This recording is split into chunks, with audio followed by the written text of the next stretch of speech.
پاکستانیان د پښتنو قبایلي سیمو ته علاقه غیر ولې وایي؟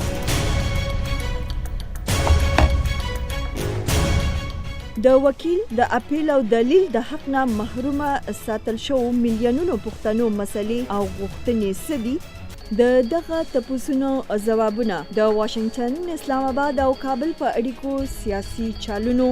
یو بل نه مرور کېدلو او پخلاینو راڼه او بې پلوه بحثونه په پروګرام واشنگټن ټو خیبر کې د کوربه رحمان بونیری سره واورئ.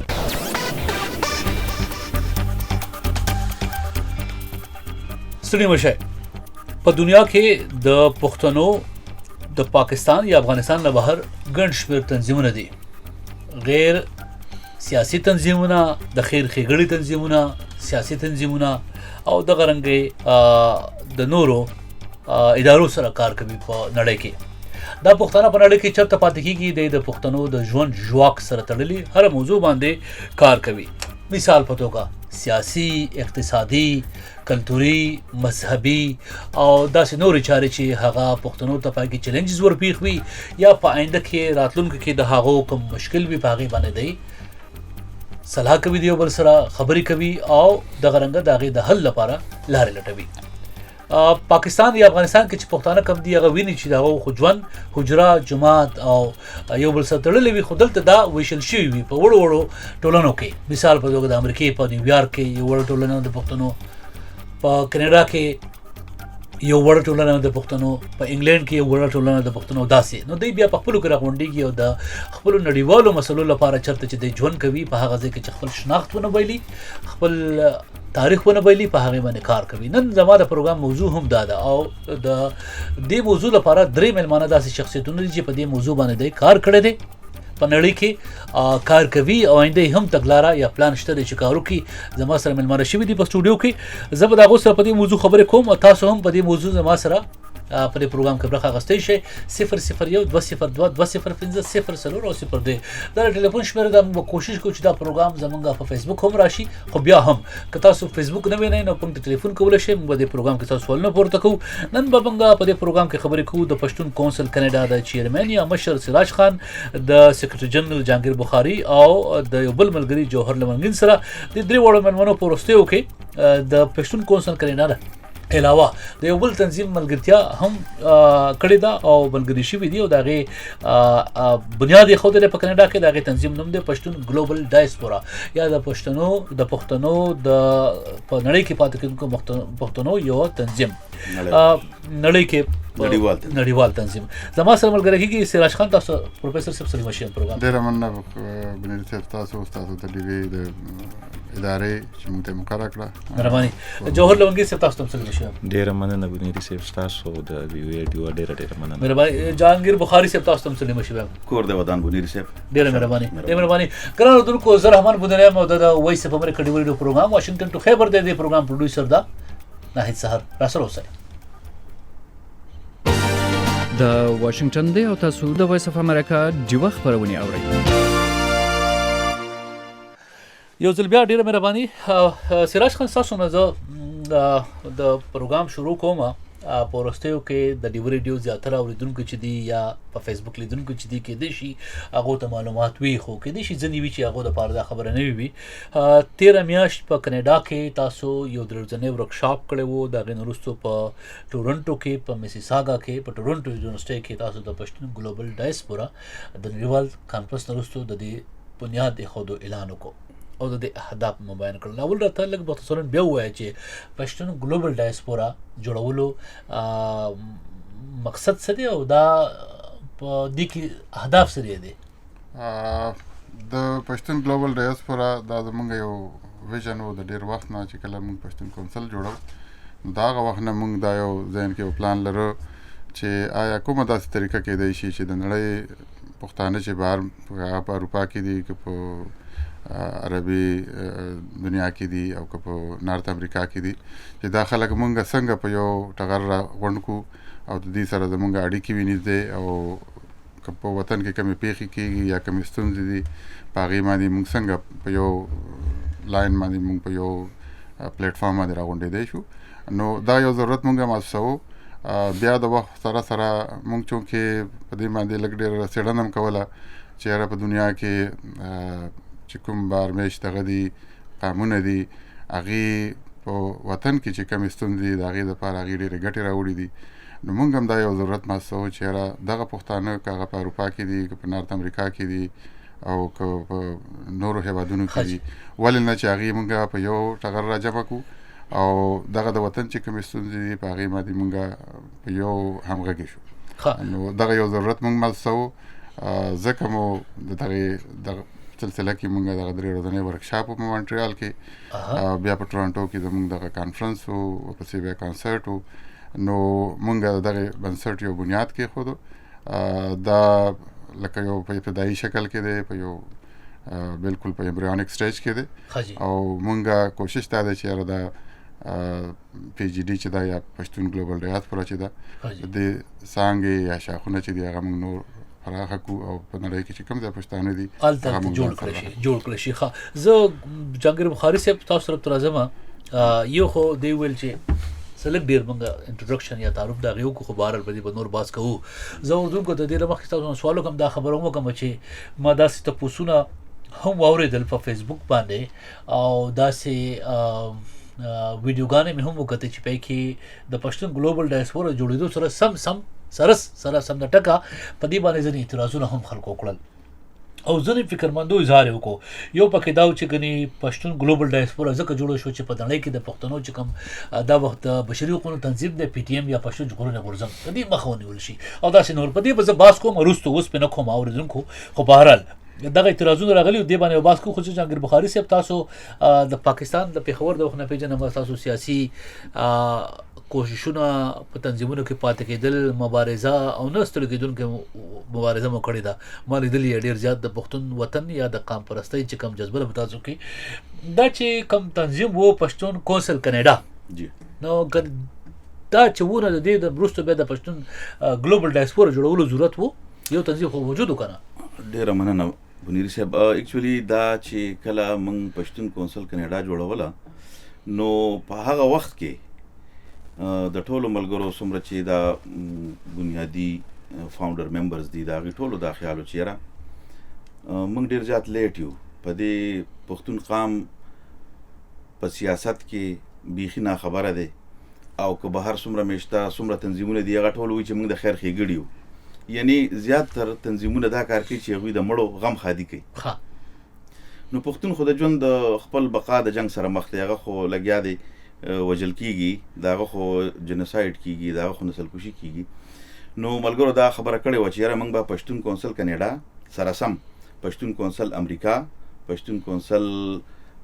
یورپ فرانس یورپ دا ټول جرمني او پښتون کونسل پاکستان پښتون کونسل افغانستان نو چې د یو خیال خلک کم روښان فکره خلک دي کم په دې خبره پوه دي چې د پښتون مسله دا نه ده چې اخر زما لویه ګناه دا ده چې پښتون یم زما لویه ګناه دا ده چې غیر سیاسي یم څوک مې د مذهب په نامه څوک مې په بله نامه څوک په بله نامه نو دا زمونږ ډېر زوړ ویژن و او د هغې ته د عملي جامې اغوستو دپاره دغه په مونټریال کې چې کوم 3 ورځنی ورکشاپ وشو نو په هغې کې بیا خو د دنیا د نړۍ ټول پوهان را پښتنو کې چې څومره پوهان دي سیاسي مبارزین دي هغوی راغونډ شو هغوی په ډېر ښه شان سره کار وکړی شو کم سوچ چې زمونږ کم خوب چې موږ لیدلی و پښتون کونسل کاناډا هغې له هغوی یو ډېر عملي شکل ورکړ او په هغې کې مطلب دا دی چې ډېر زاړه مبارزین ملګري شو نو کار موږ ته آسان شو او دا زمونږ خوب چې کم دی دا خوب نه دی انشاءالله دې تعبیر به تاسو ډېر زر وینئ زه په دې نور هم بحث کوم جوهر لونګین صاحب تاسو هم په دې فیسبوک باندې زه وینم سوشل میډیا باندې د پښتنو چې کوم ادب دی سیاست دی تاریخ دی په دې بحثونه کوئ لګیا او خلکو سره مو رابطې وي پاکستان کې په پښتونخوا کې تاسو د یو داسې کورنۍ سره تعلق دی چې کې د علم او د فکر او د سوچ ماده نسبتا زیات لیدل کېږي او تا په کاناډا کې هم دغه شان زمینه مو چې هغه خپل سوچ دی هغه د ژوندی ساتلی دی ته هم د PCC یا پښتون کونسل کاناډا ملګری بیا ته مالیدې په کاناډا کې چې د پښتون ګلوبل ډایسپورا په ذمهوارانو کې ستا نوم و ما لږ ډېر تپوس د سراج خان نه وکړه سراج خان خو ما ته وویل خو بیا هم زه چې دا لږ واضح شي چې د پښتون ګلوبل ډایسپورا یو یا دوه یا درې یا څلور اهداف چې دي بنیادي څه دي، څه کول غواړي؟ ډیره مننه بنيري صاحب، څنګه چې په سراج صاحب خبره وکړله، بخاري صاحب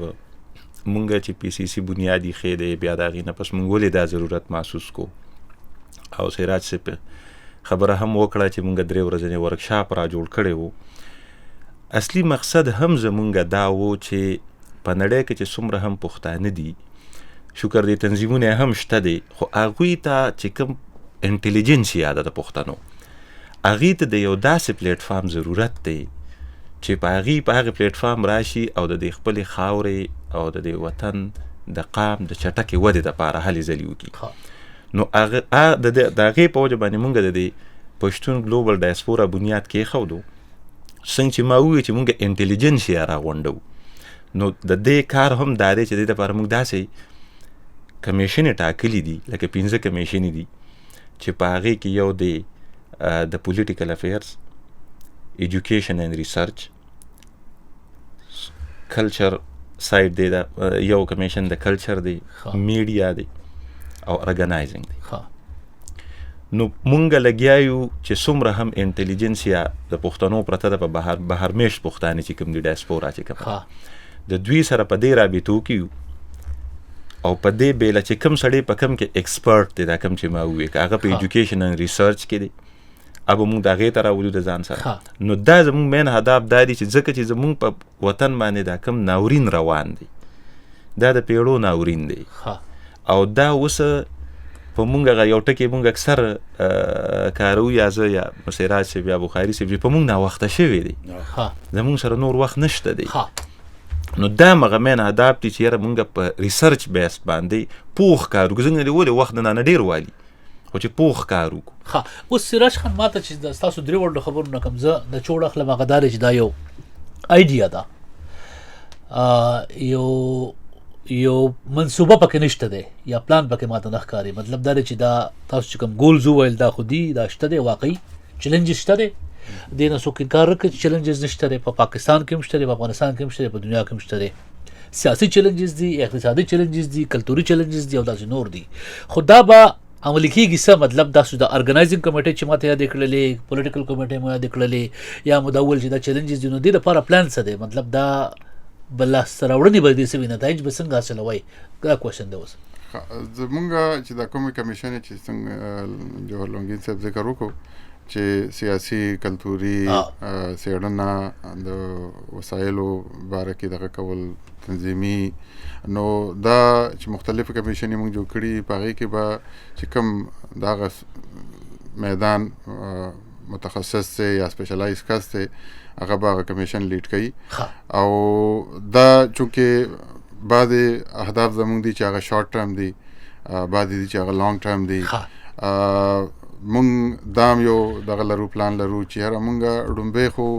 خپل خلک آیډنټیفای کړو چې هره په نارت امریکا کې څومره پښتانه دي، په یورپ کې په مختلفو هیوادونو کې څومره دي، په عربستان کې څومره دي. نو ډومبی مونږ دغه خلک آیډنټیفای کول دي. به دویم دا دی چې دا په موجوده سټیج کې دا یو میس ارګنایزیشن به نه وي چې مونږ جمع جوړو، مونږ دغه جوړو، جلوس جوړو. په دې کې به انټلیکچوالز پوهان خلک به وي چې هغې د وطن په ستونزو خبر دي، هغې په دغه سلسله کې کار کړی په مختلفو تنظیمونو کې. دریم دا چې مونږ چې دا کوم کمیشنې دي هغه به با اختیاره وي، هغې به په دغه سلسله کې رابطې ساتي. نو څنګه چې تاسو د دې نه سوال نه مخکې کړي چې یاره د دې ضرورت ولې راپېښ شو، په نارت امریکا کې به خپل تنظیمونه وي، خپل ټولنې به وي، سیاسي ګوندونو مختلف دغه دي، دلته کې برانچونه دي. خو مونږ دا وایو چې دلته چې د وطن کومه خبره کېږي، په هغې کې باید یو سړی په یو عام ټولنه کې دی چې هغه کلتوري ټولنه ده، که یو سیاسي ګوند سره دغه تعلق دی، چې کله د وطن یا د خاورې یا د پښتون خبره راشي، د خام خبره راشي، نو چې هغه خلک مونږ راجمع کړو، د هغې د تجربې نه مونږ استفاده وکړو. نو اهداف مونږ دغه لرو چې ډومبی خو څنګه تاسو ته ما وویل چې مونږ ډومبی خلک آیډنټیفای کړو، هغه کسان دي 100 دی ولې نه 80 دی ولې نه 50 دی ولې نه خو چې هغه د کار کسان وي د هغې نه دویم چې کوم پړاو دی په هغې کې به مونږ د مختلفو د پښتنو چې کم تنظیمونه دي که هغه د لر وطن دي که د بر وطن دي په یورپ کې په امریکا کې په نورو هیوادونو کې د هغې سره به اړیکې ساتو نو هغې د خپل که سیاسي هلې ځلې کوي که کلتوري هلې ځلې کوي خو چې کله د وطن د مسلو خبره راشي نو په کار ده چې مونږ یو بل سره بیا په هغه ځای کې همغږي شو او مونږ یو بل سره خپل دغه چې دی هغه شیر سمه ده بخاري صاحب ستانه دا سوال کوم په خاصه توګه باندې ته اوریدونکو زه دا وایم چې بخاري صاحب ډېر مشهور دی تنظیمونه جوړولو لپاره تنظیمونه کې د سیاسي د مکالمې د ګرمې ساتلو لپاره مانا ټکې سفارتکارۍ په جملو کې وویلو محتاط ټکې مې وویلو بخاري صاحب تنظیمونه جوړول ډېر آسان کار دی 15 کسان یو ځای شي هم فکره په کاغذ باندې یو صدر شي یو سکرټري شي او 2 پکې خزانچیان شي او په تنظیم جوړ شي اعلان شي بیا د مشاعرې کوي یا بیا میاشتنۍ تنقیدي اجلاسونه کوي یا غونډې کوي داسې زیاتره مالدري دي چې پښتنو تنظیمونه زیاتره هم داسې وي او اخبار کې بیا بیانونه راځي نړۍ کې داسې تنظیمونه هم شته چې هغه د کوم هدف لپاره جوړ شوي دي هغه هدف هغو ترلاسه کړی وي لکه مثال په توګه په 2010 کې چې په تیونیزیا کې کله جګړه وشوه د هغې نه وروستو هلته د هغه ځای خلکو سوداګرو سیاستدانانو پروفیسرانو انجینرانو ډاکټرانو تنظیم جوړ کړو ویل چې موږ روغه کوو او هغه په یو کال کې روغه وکړه بیا هغه یو کال بعد وروستو نوبل انعام هم واخیستو دا ډېر غټ هدف و دا قسمه عملي کارونه دې تنظیم نه څنګه تمه کولی شو موږ ځکه چې پخوا موږ تنظیمونه لیدلي دي دې به لاسته څنګه راوړي خپل اهداف دې کې فرق څه دی جی منیر صاحب دا خو زمانه که ذاتي پوښتنه کې یا زما خپل ژوند چې کوم دی ټول هم په دغه مبارزو کې تیر دی او ما دا ثابته کړې ده ما په زه چې لسم مې وکړو یو د یو لسم سټوډنټ وم نو ما په کلي کې مدې بابا ویلفیر ارګنایزیشن جوړ کړو او د کلي خلک مې راغونډ کړه ځوانان مې راغونډ کړه مدې بابا ویلفیر ارګنایزیشن یو غیر سیاسي تنظیم و د کلي د خیر ښېګړې او بیا د کینیډا ګورنمنټ فنډ کو ما له کینیډا د ګورنمنټ ما کینیډا پیژنده هم نه دومره فنډینګ راته وکړو د هغوی هغه های کمیشنر ښځه خاوند دواړه راغلي وو موږ ورته 400 والې څادرې او د کلي لوپټې په سر کړې وې او ښکلا یې دا وه چې او د کلي دغه ساګ او د جوارو ډوډۍ هم پرې خوړلې وه شملو سره او هغوی ټوله ورځ موږ سره تېره کړې وه او بیا یې په ټول کلي کې د ټول کلي لارې کوڅې او یعنې هغه تنظیم بیا مې په هغه ځای پرېښود چې لاړم بر یونیورسټۍ ته ستاسو تجربه ده د تنظیمونو جوړول هغه تنظیمونو بیا یوه ګټه لاسته راوړې ده تشه دا تجربه نه ده که په یونیورسټۍ کې وم نو هیومن رایټس سټوډنټس فورم مې جوړ کړو دې هلکانو به ډېرې جګړې کولې ما وې دا ښکلی ښایسته ماحول دی او چې دا مې وکتل چې په یونیورسټۍ کې د پېښور پوهنتون کې یعنې ما کتل چې طالبانایزیشن په پېښور پوهنتون کې هم روان و یعنې ډېر پروفیسران داسې وو چې هغوی سټوډنټان روښان فکر خلک نه پروډیوس کول دغه ادارې طالبان پروډیوس کول نو زه پکې راولګېدم یو تنظیم مې جوړ کړو او هغوی ته مې د هیومن رایټس په نوم باندې او څومره چې خلک روښان فکر خلک هغه مې آیډنټیفای کړه او بیا ټوله یونیورسټي ما لیډ کړې ده ټوله یونیورسټي مې لیډ کړې ده خدای فضل سره او ډېر ښه ریزلټس مې ورکړي دي دلته چې رالم کینیډا کې مې وکتل نو صاحبه خلک لګیا دي د پښتون په نوم باندې هغه یو شعر دی چې څوک چې د پښتون په نوم ښاغلی دی هم هغه د پښتون په مری غلی دی څوک چې د پښتو په نوم ښاغلی دی هم هغه د پښتون په مری غلی دی دلته خو خلکو د پښتون د سر سودا کوله لګیا وو او یعنې زه به نومې نه هلم چې څه کار کوي له چا دپاره کار کوي خو پښتانه له ډوډۍ کړې دلته باربیکیو کړې دلته کې دا ګیا مړ شي وله هلکه په کینیډا کې ته د مړي غم کې دلته مړی به د ښخېدو نه پاتې کېږي دلته چې څومره ښکلې مخبري دي اوس چې موږ مړه شو په دغه مخبرو کې ښخ شو خو چمنونه دي نو مطلب دا دی دا خو د پاکستان مخبري نه دي که نه چې ګډې بي جې پې ګرځي او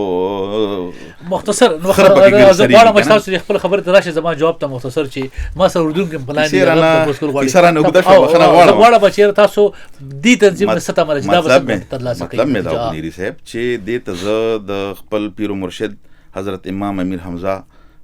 رحمت الله علیه بابا په شعر سوچ راټول په یو مرکز نه کم سوچ راټول په یو مرکز نه کم هرې تپې ته د جرګو سره ځم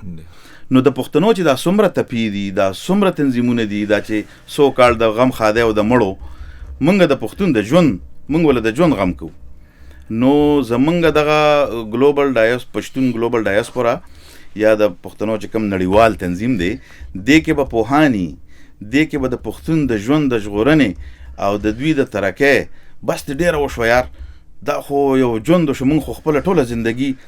په دغه جنګ کې تېره کړه او دغه جنګ مو ولیده. نو یعنی باوجود د 40 کاله تېرېدو نه پس نن هم پښتون ګنګس دی. سمه ده. څوک د اسلام په نوم، څوک د وطن په نوم، څوک د قام په نوم. بابا موږ د اسلام هم تشریح کوو. زه پکې دا یو جسارت کوم، دا یو اجتهاد کوم چې اسلام کم پیش شوی دی پښتون قام ته دغه وهابیزم دی، دغه اسلام نه دی، دغه پولیټیکل اسلام دی. خو موږ دا دعوه کوو چې موږ پښتنو ته سپیریچوال اسلام خو کوم چې زموږ د باباګانو دی. په دې لږ نور باس کوو ځکه چې ما په دغه تاسو په دې غونډه کې ډاکټر قاسم دا اورېدل چې دغه چې کوم پریزنټیشن او 21st سنچري تقاضې او دغه مطابق ژوند کول کنه او کې ساينسي اقتصادي ټیکنالوژي او د دې ضرورتونو په دې د پوهه وجن مال دل کې د یا چې ډاکټر اتل سے خبرې کولې، ډاکټر زبیر صاحب کولې، یا ذاکر حسین لالا کولې، یا نور چې کوم انټلیکچوال وردا هغه په وجن کې ما دل کې چې د روایتي تصور نه بهر د نوي تصور سره پښتنو ته تنظیم ورکول غواړي. زما سره اردن کې راغلي د تاسو تر اعظم جوهر لونګین صاحب،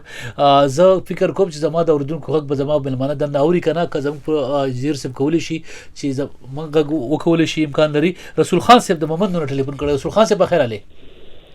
هلو السلام علیکم میرے صاحب ملمتم سلام. وعلیکم السلام. ملمانه درې دی رسول خان صاحب. کازه ټولو ته دغه کومه چې زه دا تاسو کومه چې موږ په پاکستان پر ریاست کې چې کم پښتون نو چت شوی دی او د پښتنو دغه د پاره आवाज چت کړي نو هغه ظالمانو چې کولې دی پیږي کنه. نو موږ دا وایي چې موږ به دا کله به دا د شي ته کوم وایي چې زه دغه کوم کنه باچا خان څومره دا وکړه بیا د بابړي شهیدان ګوره موږ څخه ظلم د خپل دغه کې ریاست کې روان دي. که موږ د پښتنو आवाज چې ته خپل حق غواړو وږي تږي اسکول غواړو دغه غواړو هغه وي دا غدار دی کنه. ته وګوره پښتون ته وګوره هغه په جیلونو کې دی په دغه کې دی هغه چې جنگ کوي سر هغه چې تشدد کوي سر. خو موږ څخه دا ظلم دی خو چې ټول په یو لیپارم موږ به سو پورې جړاګانې کوو افسوسونه به کوو چې دا موږ څه زیاتې وشو. دنیا ته ځم چې راغون شي او د علمي دغه ته لاړ شو چې موږ څه کم قانون کېږي او کار کېږي دا د راغون شي. ډېره مهرباني ډېره مهرباني. بل اردو کې ما سره دې په پروګرام کې دا وخت شینواره نثار شینواری صاحب رحمان بنيري صاحب تا سراج خان بخاري صاحب تا درېوړ ملمنو تاسو السلام علیکم وایم. وعلیکم السلام. درېوړ تر اصل کې زبخنه غواړم ساګه غنوري خو زه ورته ترجمه کوم ځکه چې دوی سره مونږ هډفونز نشته دی او زموږ سپیکر په سټوډیو کې چې دغه بند خو ستا به ته ترجمه کوم خبره وایا نثار صاحب. رحمان بنيري صاحب لکه تنظیمونه خو په کاناډا کې مشته پښتنو لپاره کار کا، په امریکا کې کا، نور په یورپ ملکونو کې پښتنو ټولنه نشته کنه. نو ما د خبره مقصد او سوال مدا کنه چې دا تنظیمونه چې کار کا دا زموږ سیمه کې چې کنه موږ پښتنو لپاره سفیده راوړی شي چې موږ مطلب ما پښتنو سیمه باندې کوم تکلیفونه لس 15 کاله کې تیر شو زما چې کوم ایمنیز دي دا زما په جیرونو کې پراته دي مطلب نور ډېر ستونزې نه راکاږي ایجوکیشن په لحاظ باندې راکې هیلث په لحاظ باندې راکې نور ډېر ستونزې دا ټولنه چې جوړه کې په کاناډا کې په امریکا کې دا مطلب خیبر سوسایټي دا په کاناډا کې دا په انګلند کې شته دا تنظیمونه زموږ علاقې لپاره سخیر راوړی شي. مهرباني تاسو سوال پوه شوم. مهرباني. اوس به جوهر صاحب تاسو ته راځم بیا رسول خان صاحب تاسو نه کړی دي شینواری صاحب کړی دي سلامونه د تکړی دي غبم د تقدم نور تاسو نه مشته خو یو تاسو چې په شروع کې ز فکر کوم اوریدونکو ته هغه وضاحت وشي هغه دا چې ځنی خبره د تنظیم جوړېدو سره اعتراضونه ما ولیدل چې تاسو باندې شروع شو. لکه مثال په دغه اعتراض ما دا ولید چې دا تنظیم ځکه جوړ شو چې په دنیا کې د پښتنو چې دا وخت کوم نماینده تنظیم جوړ شوی دی په نړۍ کې هغه پی ټی ایم د پښتون ژغورنې غورځنګ هغه د پښتنو ټولو کده لر دی کده بر دی دغه د مسایلو نشاندهی هم کوله او د مسایلو د نشاندهی نه علاوه پاغه باندې دغه غږ چې د نړیوالو اوریدا هم. نو دا پی جی ډی د پی ټی ایم د کاونټر کول لپاره جوړ شوی دا اول خو دا د بنیري صاحب چې زه په خپله د دغې تحریک برخه یم د پی ټی ایم د پی ټی ایم او زه د کاناډا د تنظیم برخه یم د هغې کې د پی ټی ایم. نو دغه خبره خو بیا کیدی نشي چې یاره زه د پی ټی ایم برخه یم او زه د بل یو تنظیم داسې جوړ کړم چې هغه د هغې په ضد وي. نو دا خو یوه خبره ده. دویمه دا ده لکه چې څنګه مونږ ووې مخکې چې مونږ پښتانه انټلیجنسیا راغونډو. پی ټی ایم چې کوم دی دا زما تحریک دی، دا د بل پښتون تحریک دی، دا د هر هغه وګړي تحریک دی، دا د پښتنو د درد اواز دی پی ټی ایم. او دغه درد چې کوم پښتون شریک کړی د ولس دا درد هغه که بهر میش پښتون دی که په خاوره هلته پښتون دی، دا د درد اواز دی دغه پی ټی ایم. ازمام دی، استام دی، د بلم دی، د بلم دی. ځکه مونږ بیا دا ضرورت محسوس کو څنګه چې ما وختي وویل چې مونږ ته پښتون انټلیجنسیا چې کوم دی دلته د پښتنو مازغه پراته دي، پوهان دي، انټلیکچوال دي او غواړي چې داسې څه وکړي د خپل قام دپاره. په بهر میش پښتنو خبر کوم د ډایسپورا. نو ځکه مونږ دا تنظیم هم په دې جوړ کو چې دا به د پی ټی ایم له هم په دغه لیول باندې لاس ورکوي. ولې به له لاس ورکوي؟ په دې شکل به ورکوي د ریسرچ د څېړنې په بیس باندې به ورکوي چې هلته په دغې خاوره سویر هیومن رایټس وایلیشن روان دی. اوس موږ په بهر په یو داسې دنیا کې ژوند تیرو چې دا خلک به ستا سره په اخباري بیان باندې یا په یو وړوکي ویډیو کلیپ باندې په دې باندې به سره سیمپتیز وښیي، خو دې ته به پروف اینډ فګر پکار وي. اوس دغه پروف اینډ فګر دپاره څېړنه ده، ریسرچ دی، باقاعده هغه د هغې دپاره پریزنټیشنز پکار دي. هغه پښتانه انټلیکچوال بهر میشت دي، همدغه به کوي او همدغه د پی ټی ایم چې کومې خبرې دي د هغې سره نورې یا بیا داسې دي چې مونږ چې په دغې خبره یوازې د پی ټی ایم خبره نه کوو، په دغې وطن کې چې کوم تنظیمونه دي انډیجینس چې هغه د پښتون وطن د دغې خاورې دپاره هغوی خپلې مبارزه کوي، مونږ د هغوی ملاتړ کوو. نو دا خبره که څوک کوي یا دا پروپیګنډه روانه ده چې یاره دا د پی ټی ایم په ضد جوړ شوی دی، داسې هېڅ خبره نشته. مونږ د پی ټی ایم د مشرانو سره هم په رابطو کې د دې سره هغوی د دې نه خبر دي. او نو ځکه دا خبره زما په خیال په دې کې صداقت نشته دی. بل دویم دی له دغه اوس راځم چې دا تاسو وختي وویل چې یاره زمونږ په دغه سیمینار کې زمونږ د مشر کوم چې انټلیکچوالز وو هغوی په بېلابېلو موضوعاتو باندې پریزنټیشنز ورکړي وو. ډاکټر کاظم و، ذاکر لاله دلي وو، ډاکټر زبیر دلي وو. په تعلیم یې زور اچو. نو زه به دا او تاسو چې د پښتانه د روایتي دغه نه راوباسي، نو زه دلته دا وایم چې دا روایتي تعلیم چې کوم دی هلته دا یو ارتقایي عمل دی. پښتنو ته چې موجوده وخت د کوم تعلیم اړتیا دی سیاسي ده چې دی په دې ځان پوهېږي. او دویمه دا د وجود ځینې رنځونه داسې وي چې هغه انسان هم وجني او نورو ته تم لګي، خو ناپوهي واحد هغه رنځ دی چې دا ټولنه وجني. او مونږ د دغې نه تېرېږو لګیا یو. نو چې کله زموږ سره انټلیکچوال شته او هغوی غواړي هم دا زه به خپله دا خبر وکړم ما ولې دا ضرورت محسوس کړو. زه دلته ژوند تېرومه په کاناډا کې، هر څه راته شته، خو خیانت به مې چې د خپل قام نه کړي، خو دا یو احساس مې سکونډي هر وخت چې دا کومې خبرې مې زده دي یا د څه باندې پوهه یم په دې د انټلیکچوال را یو ځای کړمه، که دا مې ونه کړه او دا خبرې زه د ځان سره ګور ته ویسمه، نو دا به مې خیانت. سمه ده. سراج صاحب، رسول خان صاحب ټلیفون کړی و. رسول خان صاحب د مومندو دی او اکثر زما پروګرام ته ټلیفون کوي. یو خو هغو دا سلامونه وکړل تاسو ټولو ته، بیا ویل چې په پاکستان کې پښتانه چې دي په ریاست پې ظلم کوي، دا د هغه سټیټمنټ و د خبرې. بیا دا ویل چې پښتنو چغې هم ډېرې ووالې، یعنی دغه ظلم نه وروسته وایي چې فریاد یې هم ډېر وکړو. او فریاد چې کله کوي نو بیا ورته وایي چې غدار ویل کېږي. دا درېیم چې کوم خبرې دغه وایي چې غدار ته ویل کېږي. نو اوس د هغه په خیال باندې دا ریاست ظلم کوي، پښتانه چغې وایي د ظلم خلاف، او د هغې په بدل کې هغو ته غدار ویل کېږي. نو هغه وایي چې بله لار نشته دی. اوس په کار تاسو اداره نړیوالو ادارو ته لاړه شي، نړیوالو ادارو ته تګ امکان لري. ستاسو اداره که چېرې د خبرې سمې دي په پاکستان کې واقعي په ریاست کې ظلم روان دی او دغه ظلم غږ چې دی هغه نړیوالو ادارو ته رسول غواړي، نو د امکان شته چې تاسو یون ته یا داسې نورو ادارو ته لاړ شئ؟ بالکل منیري صاحب، زمونږ د دې تنظیم د جوړېدو مقصد هم دا و که یو ملګری په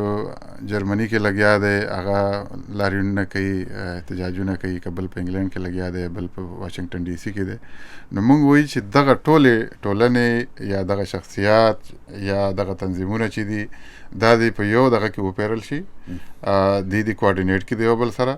او مونږه باقاعده دغه نړیوال سازمانونو ته د تلو اراده لرو او زوبه د ثبوت سره بزو د فیکټس اینڈ فیګر سره بزو ځکه چې په دې دنیا کې څنګه چې جوهر صاحب وي چې ته به په فیکټس اینڈ فیګرز باندې خبره کوې نو هسې که زه بیان کې ووایم چې یاره په پښتنو دومره 80,000 یې مړه کړو 1,000 غیب کړو دومره ایکسټرا جوډیشل کیلینګز وشو نو دلته که زه یو سینیټر ته ورځم زه یو ایم پی ته ورځم یا یو نړیوال سازمان ته ورځم د هیومن رایټس د بل څه نو هغه ما ته وایي چې ته ما ته وښیه چې تا سره څه کم ثبوت څه چې ته په کاغذ باندې ما سره خبره وکړه یو پریزنټیشن راته وکړه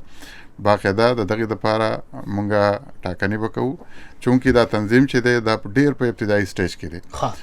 مونږ ډېر زیات اوپن یو مونږ غواړو چې په نړۍ کې چې څومره پښتانه دي چې هغه مونږ واورو چې هغې کم یو ترتیب هغې غواړي د تنظیم چې وي دي په کومه طریقه دې د هغې تنظیم وي باقاعده به مونږ ځو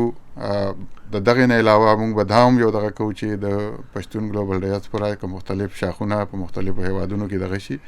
نو ورسره د نړیوال سره په هغه ملک کې میشت چې کوم پارلیمنټس دي هغې ته مونږ د خپله مقدمه وړاندې کوو لکه که تاسو سوچ وکئ تاسو په واشنګټن ډي سي کې به څومره بلوچ تاسو پیژنئ 4-5 اکټیویسټ به وي که نه دغسې به سیندیان وي خو د هغې چې کوم یو پروګرام هم کېږي کوم یو ټولنې دغې کېږي غونډه کېږي په هغې کې 2-3 یا سینیټرز وي یا ممبر پارلیمنټس وي ولې نه چې مونږ هم دغه خلک په خپل درد باندې خبر کړو دې کې شینواري صاحب یو بل تپوس کړو شینواري صاحب ټلیفون کړو نثار شینواري هغه خو تاسو درې وړو باندې بنوم پیژندای نو نمونه واغستلو سلام درته کو بیا ول چې په سیمه کې خلک چې دغه په هیلث کې په صحت کې په تعلیم کې په نور مشکلاتو کې خېل دي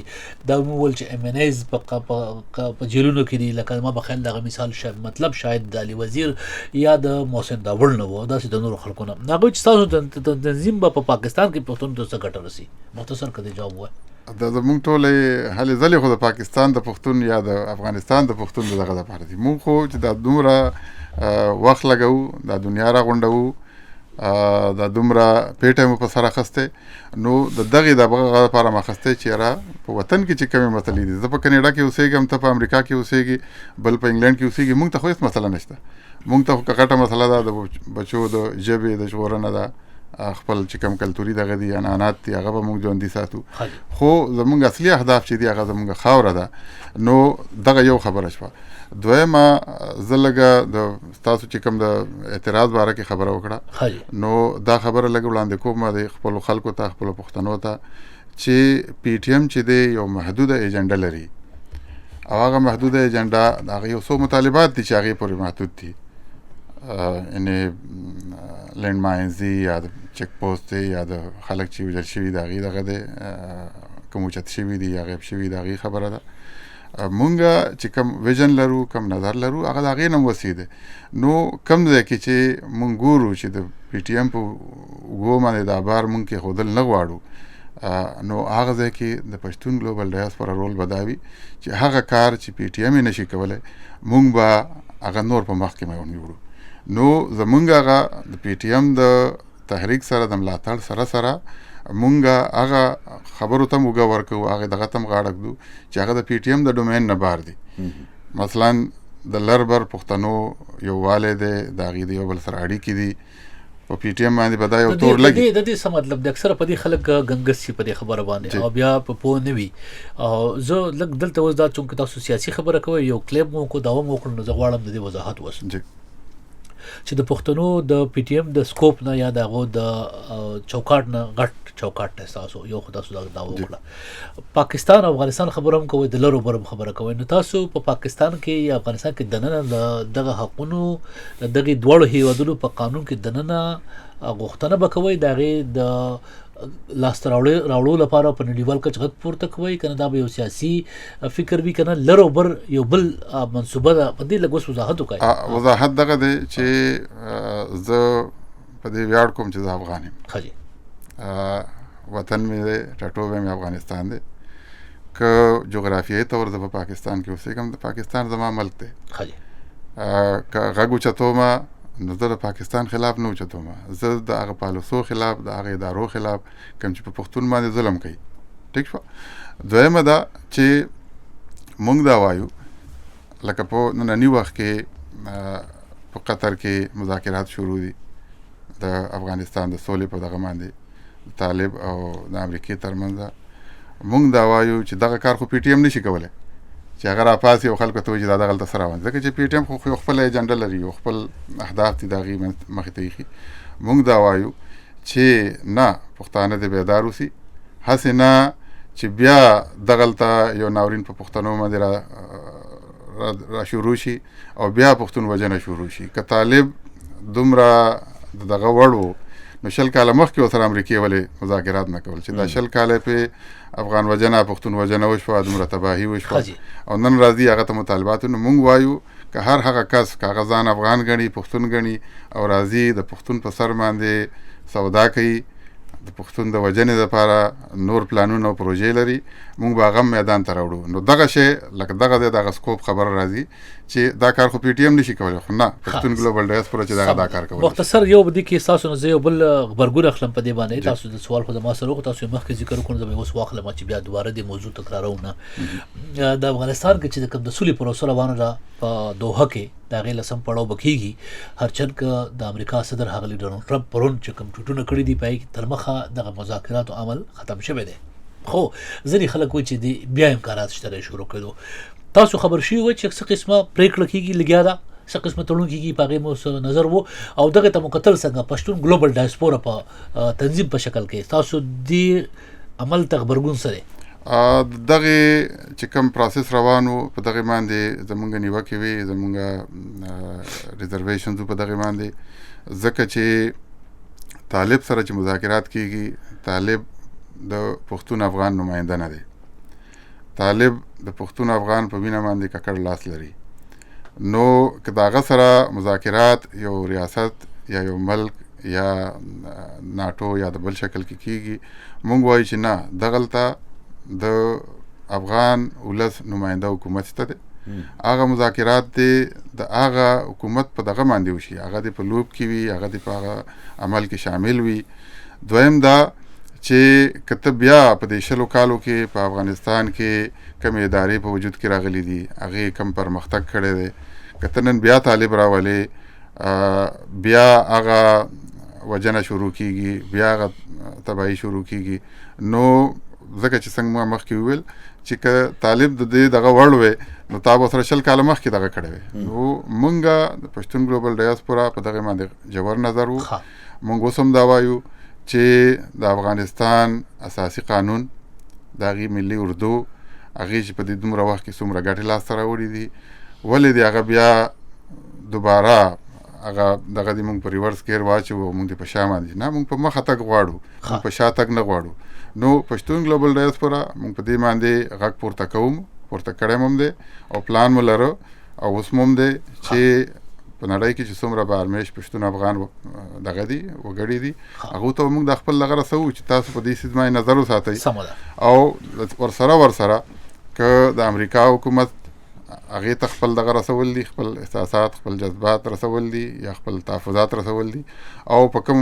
هیوادونو کې چې پښتانه میشت دي هغه خلکو ته هم دا خپله خبره ورسوي چې که دلته مذاکرات کېږي هغه به د افغان سره کېږي، هغه به د افغانستان د حکومت سره کېږي، د هغې د ولس سره به کېږي، نه د هغه کس سره چې هغه په افغان وژنه کې ککړ دی. مهرباني. جوهر لونګید صاحب سره هم خبرې کوم، خو بخاري صاحب یو خو اوس موږ ستاسو تنظیم باندې چونکې خبرې کېدي، په پښتون کونسل کاناډا هم خبرې وشوې، په پښتون ګلوبل ډایسپورا هم خبرې وشوې او ستاسو تنظیم سازۍ په تجربه باندې هم خبرې وشوې، خو تنظیمونه چې دي دا بغیر پیسو نه چلېږي، تش لاس باندې تنظیمونه چې دي دا تجربې چې دي دا ناکامه شوي دي پخوا هم. تاسو چې په کاناډا کې په کوم په تنظیم 3 ورځنی ورکشاپ هغه هم ولیده په خپله په مونټریال کې او بل خلک راغلي وو او دین علاوه بیا ما په میسیساګا کې په ټورنټو یونیورسيټي کې چې کوم تاسو سیمینار هغه ولیدو البته بل خلک راغلي وو. نو تاسو فند څوک درکې د دې تنظیم لپاره څنګه دا پیسې مترلاسه کړې وي؟ جی مننه منیر صاحب، دغه تاسو سوال د مخکې د جواب نه مخکې دغه ملګری جوهر لونګید نثار شینواری او د بل ملګری رسول خان صاحب ته دا وایم چې زمونږ صدر پروفیسور سراج چې کوم دی دام د ممندو دی نو دا خو د ممندو دغه خړو پړو غرونو نه راپاسېدلی دی او دلته راغلی دی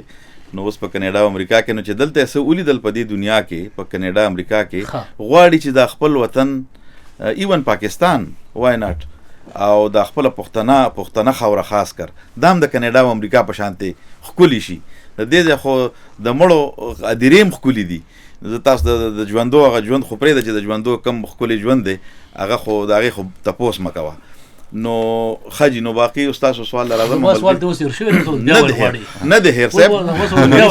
منیر صاحب نه ده هر رانه دغه خو دغه د پاره هم او بل د پښتون قام چې نن کم سچويشن دی کم حالت ته نو زه د علاج خیم زه تاسو ته علاج خیم تاسو ته زه د ټول قام ته سونه په دنیا په نړۍ کې چې څومره خلک زما आवाज اوري علاج دا دی چې پښتنو څنګه د هر کور نه یو سړی جنگ لور کړو جهادونو لور کړو تبلیغونو لور کړو دغه شان موږ پینځرونه یو ما مې پلار ته ویلو په جون چې داجی زه به د قام خدمت کوم وی چې لکه سکار روزګار نه مې داجی دا کار نه دی لکه دا کار نه دی چې زه د پښتون قام په خدمت باندې ملا وتړم د پښتون هر خاندان د هر ټبر د هر فیملی یو فرد یو سړی یو وګړی دا به د قام خدمت باندې ملا تړي دا مسلې حل دی تاسو په خیال بالکل چې دا نشي زه ما سره وخت ګورم د پیسو ټکو چې تاسو کوم خبره وکړه د پښتون کونسل کینیډا هر ممبر او نور چې زمون کم حمایتيان دي هغه په ځان باندې $1 د یوې ورځې خېده $1 a day چې مونږ په سونو زرګونه $. خرو په خپل ځان او فامیل او په ژوند په نور چکرو په مزو چړچو باندې نو وای ناٹ چې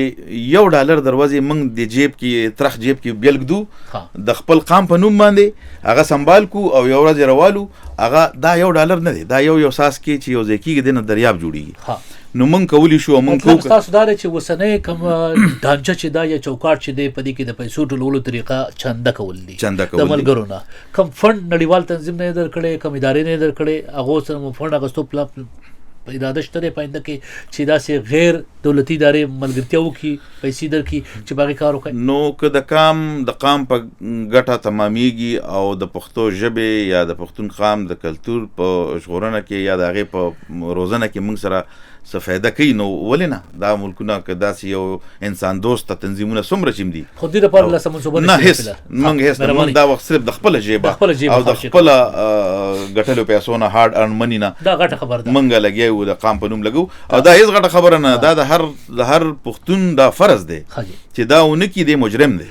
دا بخاری صاحب چې کوم خبره کوي په نړۍ کې داسې ډیر مثالونه شته په نړیوال کچ باندې چې هغه کې خلکو خپل کورونو کې د کور لوخي لرګي خرڅ کړي دي خزو کالی خرڅ کړي دي جامې خرڅ کړي دي خپل پټي خرڅ کړي دي او پاغي باندې تنظیمونه جوړ کړي دي ځکه چې هغه سره بچا کومک نه کو خو هغه خلکو بیا ګټه تر لاسه کړي د مثال په توګه په نړۍ کې د وختونو چې کم او بقای د يهودانو چې کم تنظیم او غم داسې چې په شروع کې باغو د يهود سلطنت یا ریاست قیام لپاره او غي خلکو د ګټ لپاره په خپل کې چندې کولې دغه شان په افریقا کې هم چې کله د دور پوسټکو د حقوقو سرغړونه کېده نو هغه په نړۍ کې په خپل کې اول چندې کولې یا په کور کې به یو روټي چې دا هغه تقسیموله او د یوې روټي پیسې چې دی هغه په تنظیم کې ورکولې په هندستان کې هم داسې شوی دي چې خلکو خپل پیسې چې دی هغه لګولې دي او دغه لپاره بهر چا پیسې نه ورکولې بو جوهر لمنګین صاحب یو ما دا هم محسوس کړل چې په پی جی ډی کې پښتون ګلوبل ډایسپورا کې د مختلف سیاسي فکرونو خلکو یو ځای ناسو دې باندې موږ پوهه کړو چې د څنګه امکان موجود دی چې یو کس د پښتونخوا ملي عوامي ګوند سره تعلق ساتي یو کس د عوامي نشل ګوند سره تعلق ساتي یو کس د پاکستان پیپلز ګوند سره تعلق ساتي او ځینې بکې داسې هم ملګری ماري دل چې هغه د لیفت یعنی د کډ اړخ د سیاست نه بلکې د خي اړخ د سیاست هم فکر خلکو هغه په کې دا سوندا خلک بسنګ یو ځای په یو تنظیم کې پاتې شي سیاسي جګړه بنئ دا څنګه چې تاسو چې او د بیلو فکرونو خلک مونږ را یو ځای کړی دي خو ما دلته دینه مخکې یو خبره کړو چې مونږ هغه انټيليجنسیا راغون اوس دغه کس چې کوم دی دې په دې پوهه دی چې زما کار څه دی ځکه خو مونږ دا تقسیم کړي په دې شکل باندې دي او یا لکه تاسو وخت یو بل پوښتنه هم وکړه د سیراج صاحب نه چې رابطه کمیټه یا څه په دې څنګه وکي د دې خلکو سره رابطه تاسو یقینو کې زموږ سره د دې نه پس ډیر داسې انټلیکچوال د پښتنو شته د ډیرو ځینو چې زموږ سره رابطه باقاعده شروع کړي دي چې موږ سره په کوم اړه کومک کولی شو پی ایچ ډي سکالرز دي هغوی ریسرچ دي په دې باندې. اوس دغه پی ایچ ډي سکالر چې کوم دی دی ماته په خپله دا زما د هغه د دې سره بیخي کار نشته دی چې دی د کوم فکر دی لیفټ سایډ والا دی رایټ والا دی کوم سوچ لري. د مین دغه دا دی چې د خپل قام د خاورې د دپاره څه وکړم. ما چې څه زده کړي دي سراسره دي چې یاره هغه زه د دې په کار راولم. نو د چې کوم پولیټیکل افیلیشن دی ځکه دا مونږ که داسې مونږ کوو خو بس بیا خو مونږ واپس یو تنظیم وړوکی جوړو رامنځته د لمن راغونډو. سیاسي قدر مشترک دی کې بنيري صاحب دی کې لونګي صاحب څنګه اشاره وکړه قدر مشترک زموږ پښتون دی. زه راځم دی بنيري صاحب زمونږ 3 سيزونه مشترک دي. یو ژبه ده یو قام دی یو وطن دی. د دې نه یو هم انکار نشي کولی. دی موجوده وخت دی یو داسې اړیګړي سره مخ دی او بیا په کلونو دغه قام سیلف نیګیشن وشو. اوس چې د یو قام سیلف نیګیشن وکړي او هغه په خپل ځان باور پاتې نشي د ځان یې زړه تور دی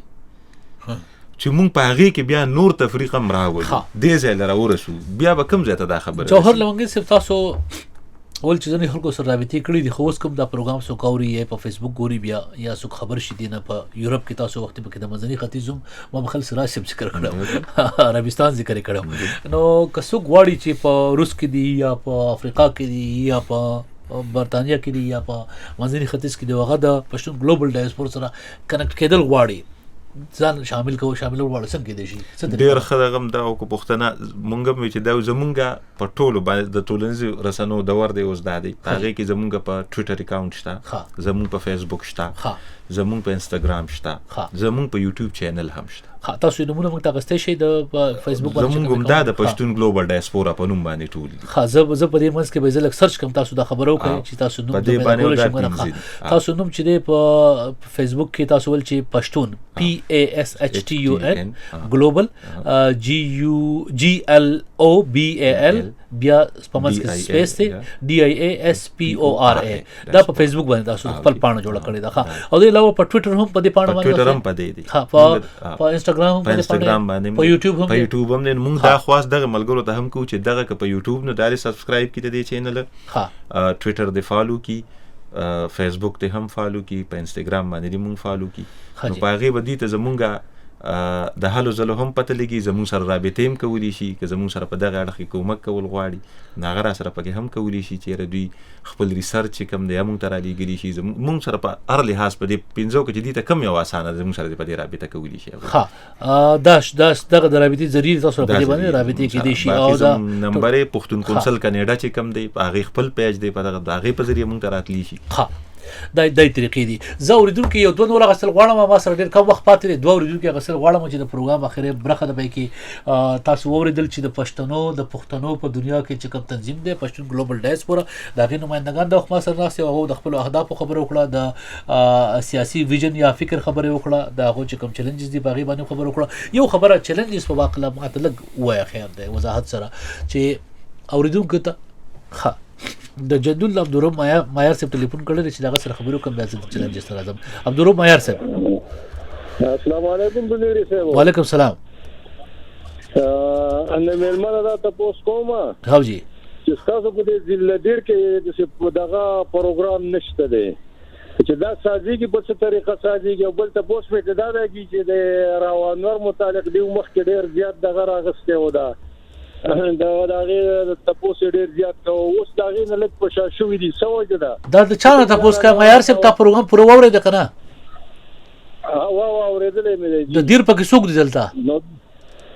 دلته پکې نه زغه تاسو کوم چې د په ساته چې دیر کې دلته د تنظیم نشته او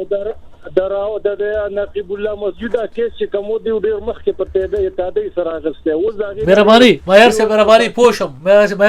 پوښم مهرباني بل څوک د جنوبي وزیر صاحب جاوید وزیر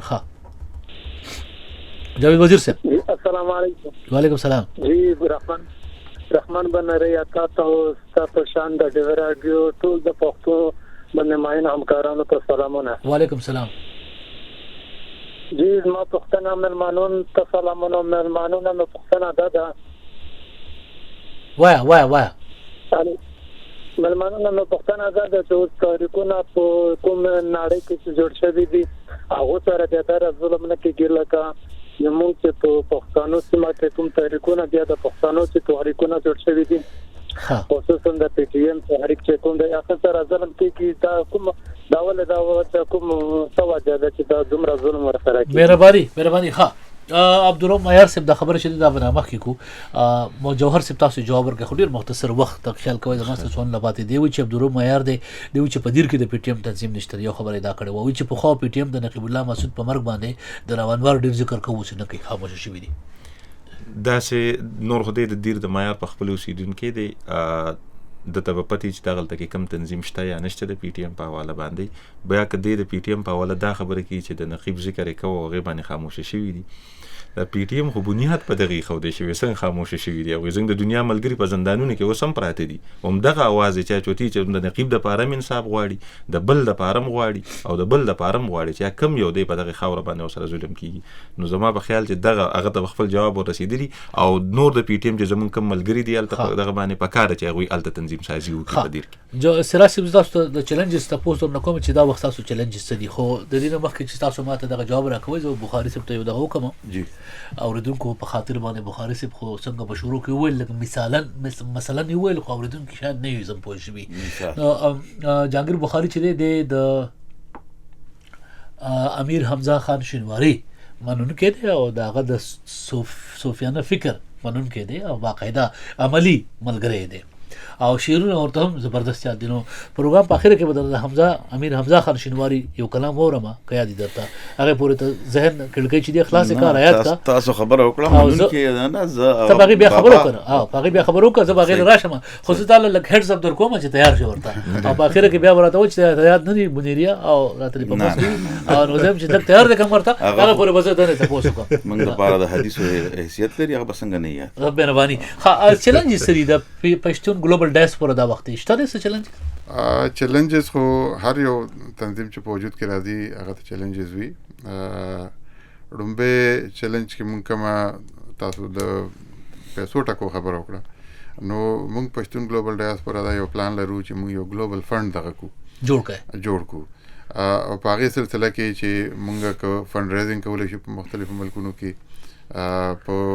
مارچ یا اپریل کې مونږ په یورپ کې یو پلان لرو چې د پښتون ګلوبل ډایسپورا مونږ یو غټ نړیوال کانفرنس هلته کې را جوړ کړو دا مرګرو سره سلام مشورې وکړو.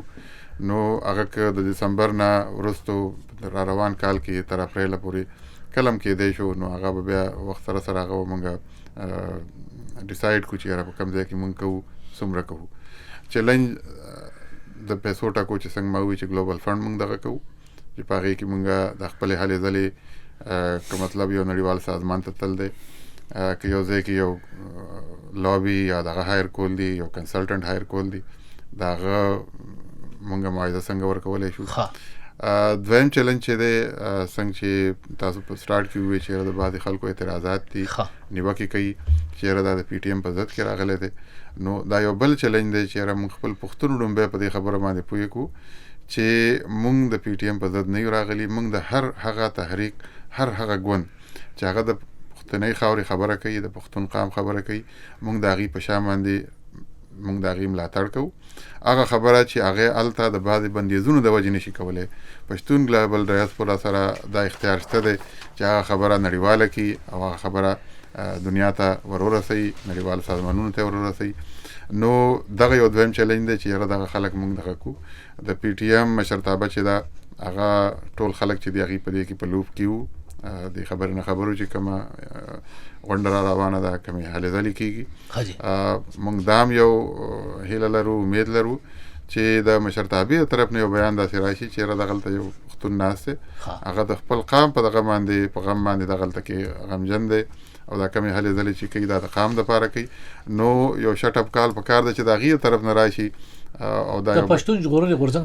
د مشرانو طرف نه چې راشي چې یاره دا خلک دغلته ناست دی نو دوی خپل ذاتي ګټې په نظر کې نه ساتي خپل وخت لګوي خپلې پیسې لګوي خپل ځان خاندان په خطره کې اچوي د دې وجې اچوي چې د پښتون قام دپاره څه لاسته راوړنه نه کړي زه خو بیا ته وایم چې خو سراج څه وبخای خو دې کې یو خبر ده سراج صاحب چې ته سیاست کې اعتراض چې دی د سیاست برخه ده او د جمهوریت خلک ورته حساب نه نو څوک اعتراض کوي تاسو په کار چې دا جواب ورکړي په ځای دی چې هغه ته شټ اپ کال ورکړي دا خو ډېر سیاسي خبره کوي تاسو شټ اپ کال نه وي چې لکه دا کوم خلک چې اعتراض کوي خو ځان به دغه بولی د یو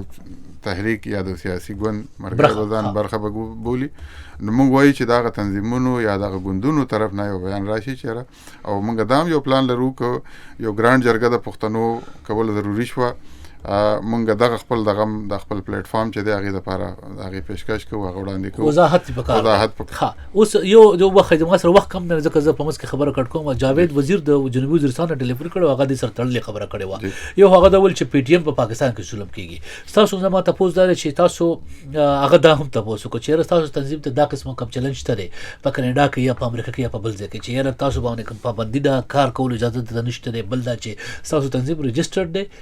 د کار کولو اجازه لرئ دا مختصر دواړه ځوابونه کوي وایي پښتون کونسل کاناډا چې دا خو زموږ 2 کاله مخکې رجسټر شوی ده پښتون ګلوبل ډایسپورا چونکې څو میاشتې هم لا نه شوي څو هفتې وشو چې په وجود کې راغلی دی د هغې مونږ هغه چې کوم د رجسټریشن دغه دی کوم پاسبلیټیز دي کوم دغه دي په هغې باندې سوچ کوو چې دا مونږ په یو هیواد کې وکړو په مختلفو هیوادونو کې وکړو نو هغه رجسټریشن به مونږ د هغې کوو باقاعده مونږ سره به یو مینډیټ وي مونږ به په هغې څېړنه کولی شو مونږ به په هغې کانفرنسز سیمینارز کولی شو نو مونږ ته داسې هېڅ قسمه څه په لار کې څه ټکر نشته دی چې هغه مونږ د دې نه منې کړي چې دا خبره مونږ نړیواله کړو سمه ده ما سره وخت ختمېږي بخاري صاحب وخت را سره ډېر مختصر پاتې دی اخري لمحې دي د حمزه خان